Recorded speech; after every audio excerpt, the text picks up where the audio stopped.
Discuss करेंगे HPSSC का previous paper. ये जो एचपीएसएससी का प्रीवियस पेपर है इसका हम एचपीजीके का सेक्शन जो है वो डिस्कस करेंगे और डिटेल से डिस्कस करेंगे ताकि आने वाले एग्जाम्स में आपको हेल्प मिल सके। क्वेश्चन नंबर 168 से जो है हम स्टार्ट करेंगे, हर एक क्वेश्चन को डिटेल से देखेंगे ताकि आने वाला जो भी एग्जाम है, चाहे जूनियर ऑफिस असिस्टेंट का है या फिर कोई और एचपीएसएससी का एग्जाम है, उनमें हेल्प मिल सके। बोलते हैं Uma Kumari won Parshuram award in which year. देखो, परशुराम अवार्ड जो है वो उमा कुमारी को दिया जा चुका है और कब इनको ये अवार्ड दिया गया था, तो इनको ये अवार्ड जो था वो 1997 में दिया गया था। ऑप्शन सी 1997 जो है वो सही आंसर है। अब 1997 में उमा कुमारी को ये अवार्ड दिया गया था। आपने आमतौर पर क्वेश्चन पढ़ा होगा कि सबसे पहली बार परशुराम अवार्ड कब दिया गया। सबसे पहली बार 1987 में जो था वो दिया गया था और किसको दिया गया था, सुमन रावत को जो था ये सबसे पहली बार दिया गया था। तो सुमन रावत का नाम याद रखना है, इसको 1987 में दिया गया था।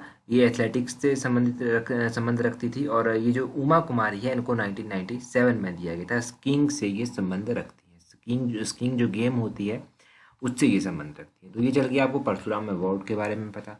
कुछ और भी ऐसे अवार्ड हैं जिनके बारे में अक्सर एग्जाम में पूछा गया है। देखो, एक तो हो गया आपका परशुराम अवार्ड जो 1987 में दिया गया था। एक और अवार्ड है जिसका नाम है डॉक्टर यशवंत सिंह परमार अवार्ड। ये 1986 में दिया गया था मियां गोवर्धन सिंह को। एक है पहाड़ी गांधी बाबा कांसीराम अवार्ड, ये 1989 में दिया गया था जयदेव किरण को दिया गया था। चंद्रधर शर्मा गुलेरी अवार्ड 1986 में दिया गया था केशव नारायण को। तो ये भी 2-3 नाम इसके अलावा भी आपने याद रखने हैं। ये नाम भी इम्पोर्टेंट हैं, एग्जाम में पूछे जाते हैं और आगे भी पूछे जाएंगे।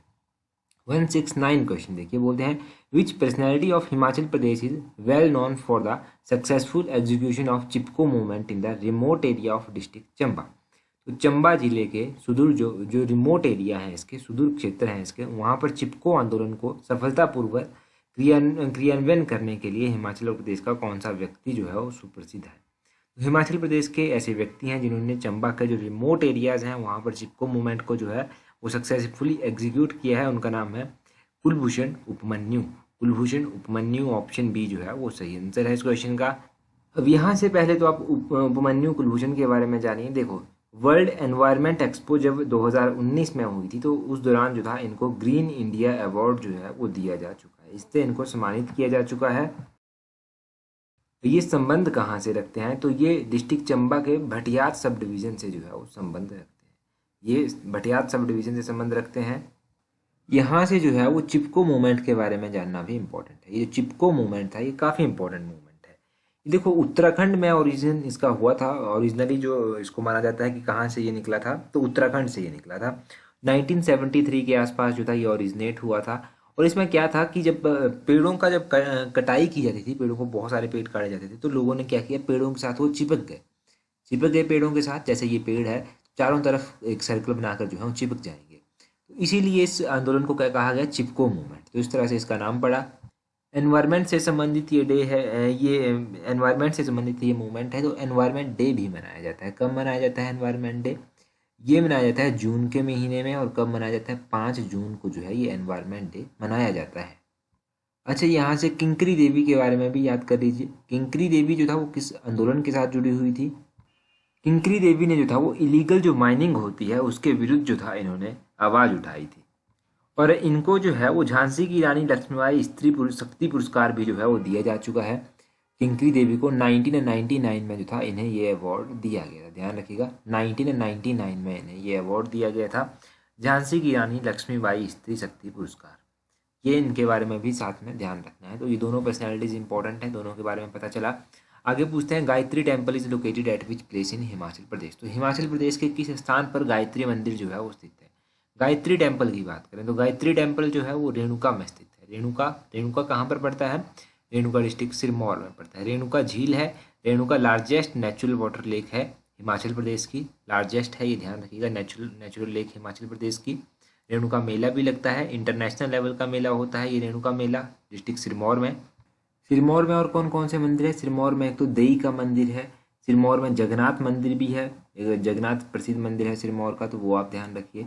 और अगर हिमाचल के और मंदिरों के बारे में बात करें तो मंडी के इंपॉर्टेंट मंदिर पूछ जाते हैं। मंडी में एक तो पंचवक्रता मंदिर आता है, काफ़ी इंपॉर्टेंट मंदिर है पंचवक्रता मंदिर। मंडी में जो है वो प्राशर टेम्पल आता है, ये भी इंपॉर्टेंट है। भूतनाथ मंदिर आता है, भूतनाथ मंदिर राजा अजबर सेन के द्वारा बनवाया गया था। और मंडी में जो है एक श्यामा काली मंदिर आता है जिसको तारना देवी मंदिर भी कहते हैं। तो तारना देवी या श्यामा काली ध्यान रखिएगा। डिस्ट्रिक्ट चंबा के मंदिर काफ़ी इंपॉर्टेंट है। डिस्ट्रिक्ट चंबा में जो है एक तो आपका नरसिंह टेम्पल आता है, लक्ष्मी नारायण मंदिर आता है, लक्षणा देवी मंदिर आता है, छतराड़ी मंदिर यहाँ पर आता है। छतराड़ी मंदिर कहाँ पर है? डिस्ट्रिक्ट चंबा में स्थित है। कई बार पूछा जाता है शक्ति देवी मंदिर कहाँ पर है? शक्ति देवी मंदिर या फिर छतराड़ी मंदिर एक ही बात है। तो ये डिस्ट्रिक्ट चंबा में स्थित है। ये मंदिरों के बारे में ध्यान रखिए।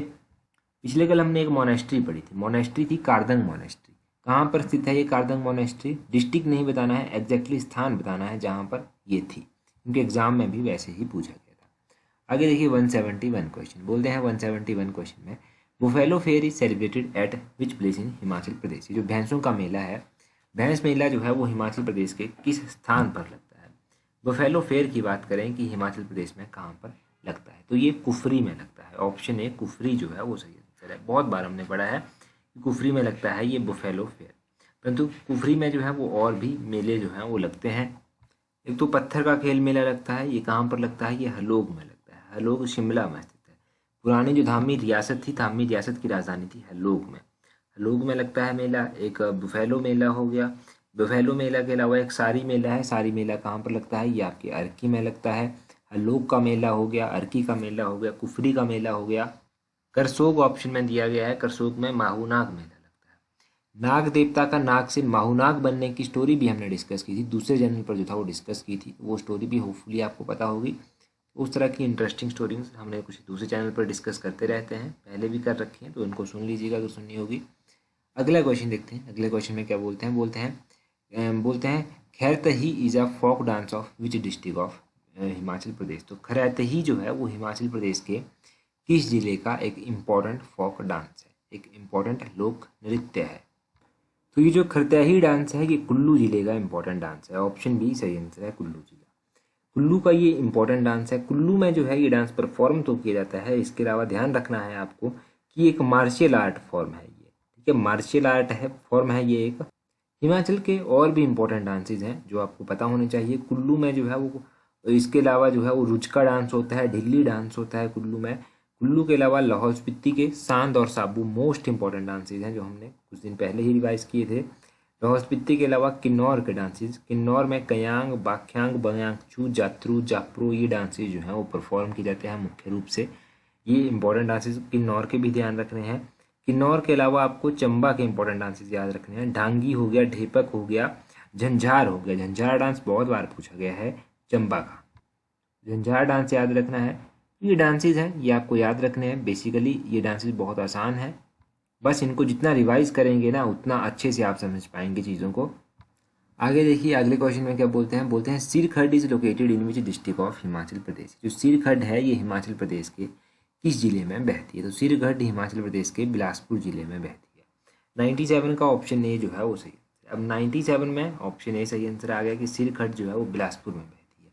बिलासपुर में जो है वो सतलुज नदी मुख्य रूप से बहती है। बिलासपुर शहर जो है वो सतलुज नदी के किनारे बसा हुआ है और सतलुज नदी के ऊपर जो है वो गोविंद सागर डैम भी जो है वो बना हुआ है। ये ध्यान रखना है, गोविंद सागर डैम सतलुज नदी के ऊपर बना हुआ है। एक अड़ी खड्ड है, अड़ी खड्ड भी सतलुज की सहायक नदी है।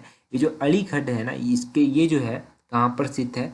ये जो दियोली है आपका जहाँ पर फिश फार्म है, दियोली फिश फार्म जो है इस खड्ड के किनारे स्थित है, अड़ी खड्ड के किनारे, और ये सतलुज में जाकर आगे मिल जाती है। तो ये सारे क्वेश्चन यहाँ से मिलते जुलते क्वेश्चन हैं, याद रखने हैं। आगे बोलते हैं Minjar fair is celebrated at which place in Himachal Pradesh. ये तो बिल्कुल बेसिक क्वेश्चन है कि मिंजर मेला चंबा में लगता है, आपको पता है।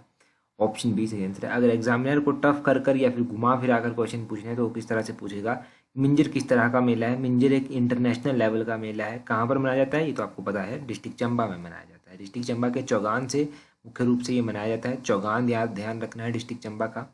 अब एग्जामिनर क्वेश्चन पूछ लेगा कि मिंजर मेला कब स्टार्ट होता है, तो मिंजर मेला जो है वो सेकंड संडे ऑफ सावन मंथ को स्टार्ट होता है और चलता कब तक है ये भी एग्जामिनर पूछ सकता है। तो सेकंड संडे ऑफ सावन मंथ से लेकर थर्ड संडे ऑफ सावन मंथ तक जो है ये मेला चलता है। मोस्ट इंपॉर्टेंट मेला है ये डिस्ट्रिक्ट चंबा का। सेकंड संडे ऑफ सावन मंथ से लेकर थर्ड संडे ऑफ सावन मंथ तक जो है ये चलता है। और ये मेला जो है वो कहा जाता है कि राजा साहिल वर्मन के कार्यकाल के दौरान से जो है वो चला आ रहा है, उसी दौरान से मनाया जा रहा है। चंबा शहर जो है वो रावी नदी के किनारे जो है वो बसा हुआ है।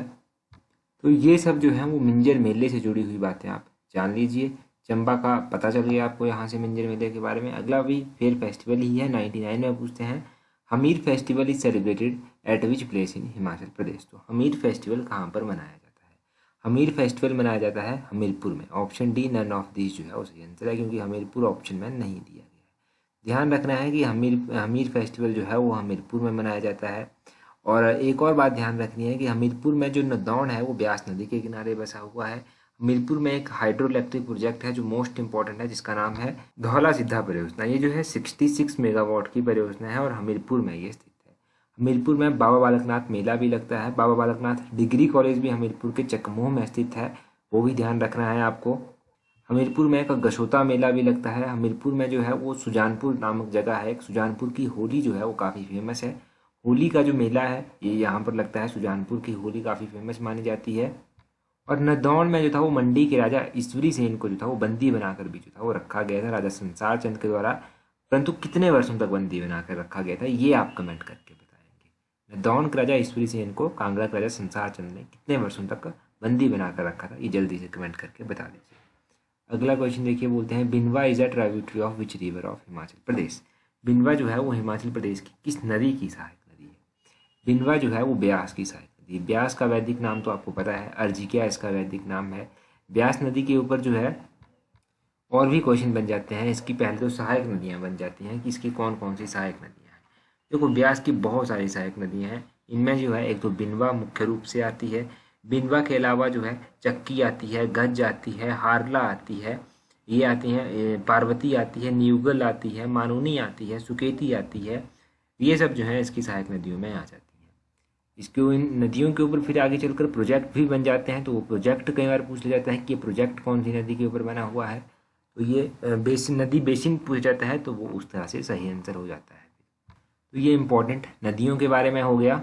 आज कुछ कंप्यूटर के क्वेश्चन जो है वो लास्ट में डिस्कस करेंगे और फिर देखते हैं क्या बनता है। 91 क्वेश्चन में पूछते हैं the mechanism by which the data and functions are bound together with an object definition. एक रचना तंत्र जिसके द्वारा डेटा और प्रक्रिया को एक वस्तु परिभाषा में के द्वारा बांधा जाता है उसे क्या कहते हैं? उसे जो है वो कहा जाता है क्या? एनकैप्सुलेशन। एनकैप्सुलेशन ऑप्शन बी जो है उसे आंसर है। कैप्सुलीकरण जो है वो उसको कहा जाता है। मोस्ट इंपॉर्टेंट क्वेश्चन है, पूछा गया है एग्जाम में तो और भी ज़्यादा इंपॉर्टेंट बन जाता है। 92 में बोलते हैं which operation can be performed on data structure. Data structure में जो है वो इनमें से कौन सा ऑपरेशन परफॉर्म किया जाता है? देखो डाटा जो स्ट्रक्चर होता है उसमें डाटा ऑर्गेनाइजेशन भी होता है, उसमें एक्सेसिंग टेक्निक भी होती हैं, उसमें मैनिपुलेटिंग सिलेक्शन ऑफ और इन्फॉर्मेशन भी होता है। तो इसका option D all of these जो है वो सही आंसर आ जाएगा। 92 का option D all of these जो है वो सही आंसर है। 93 में बोलते हैं where can you find the horizontal split bar in MS word screen. तो MS वर्ड स्क्रीन पर आप कहाँ पर जो है वो क्षैतिज खंडन बार को पा सकते हैं? ये जो MS वर्ड स्क्रीन है इसको आप कहाँ पर पा सकते हैं? इसको जो है आप on the top of vertical scroll bar जो है वहाँ पर पा सकते हैं। On the top of vertical scroll bar यहाँ पर आप इसको पा सकते हैं। बाकी देखो अगला क्वेश्चन डिस्कस करेंगे उससे पहले अगर आपने अभी तक हमें टेलीग्राम पर ज्वाइन नहीं किया है तो टेलीग्राम पर ज्वाइन कर लीजिएगा। टेलीग्राम पर 16,300 से अधिक लोग जुड़ चुके हैं, आप भी जुड़ जाइए ताकि आपको भी आने वाले एग्जाम में हेल्प मिल सके। टेलीग्राम पर ज्वाइन करने के लिए अपने टेलीग्राम से @allexam31 इस तरह से सर्च करना, आपको हमारा टेलीग्राम चैनल जो है वो मिल जाएगा। टेलीग्राम पर ज्वाइन कर लीजिए। 94 क्वेश्चन देखते हैं। बोलते हैं to save a document for the first time which option is used. तो प्रथम बार जो है डॉक्यूमेंट को सेव करने के लिए कौन सा विकल्प जो है वो यूज़ किया जाता है? पहली बार अगर किसी डॉक्यूमेंट को आपने सेव करना है तो आप सेव एज ऑप्शन जो है वो यूज़ करेंगे। सेव एज ऑप्शन ए जो है वो सही आंसर है, ये ऑप्शन यूज़ की जाएगी अगर पहली बार किसी डॉक्यूमेंट को जो है वो आपने सेव करना है। तो ये ध्यान रखिएगा इस क्वेश्चन का आंसर। आज हमने थोड़े से क्वेश्चन डिस्कस किए कंप्यूटर के, बाकी देखो आने वाली वीडियोस में और भी डिस्कस करेंगे अगर आपका रिस्पॉन्स अच्छा मिलता है। आज की वीडियो में इतना ही काफ़ी है। So that's all for today. Thank you very much for watching and listening it very patiently.